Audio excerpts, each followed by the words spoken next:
Dovey, Dovey Mae Johnson, do you hear me calling you?" Her grandmother's voice, soft yet strong, landed in Dovey's ears like music. She hurried toward the sound. "Yes, ma'am?" Rachel Graham stood in front of the mirror, adjusting her hat. "I'm going downtown," she said. "I want you to go with me." Dovey could hardly believe what she'd heard.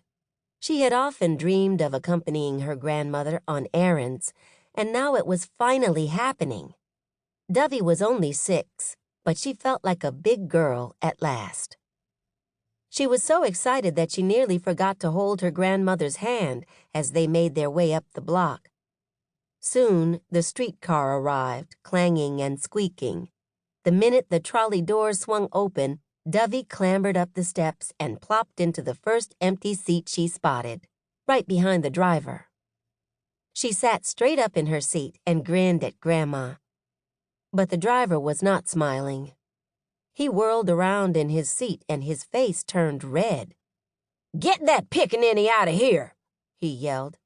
"You know she can't sit in that seat." He had used a word that white people often used when referring to black children. Dovey had never heard it before, but she knew it was an insult. She had no idea she'd chosen a seat reserved for white passengers. In a flash, Grandma Rachel pulled the cord to stop the trolley, yanking Dovey down the steps as soon as it screeched to a halt. She led Dovey into town without saying a word, ignoring every trolley that passed their way. Dovey had to run to keep up with Grandma, who quickened her pace with each block.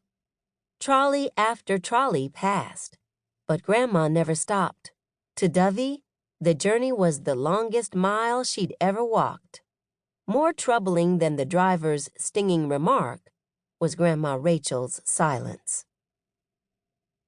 Little had changed in Charlotte, North Carolina, since Dovey was born there in 1914. Like most cities in the United States, it was divided by race. White people lived on one side of Charlotte. Anyone who wasn't white lived on the other. Black people were confined to neighborhoods in the Second Ward, including Brooklyn, where the Johnsons lived, and Blue Heaven, an even poorer community beside it. After the end of slavery in 1865, North Carolina and other southern states established black codes, laws designed to block African Americans' access to all their country had to offer. The codes enforced a system of racial separation in every place where people gathered, including stores, restaurants, buses, and sidewalks.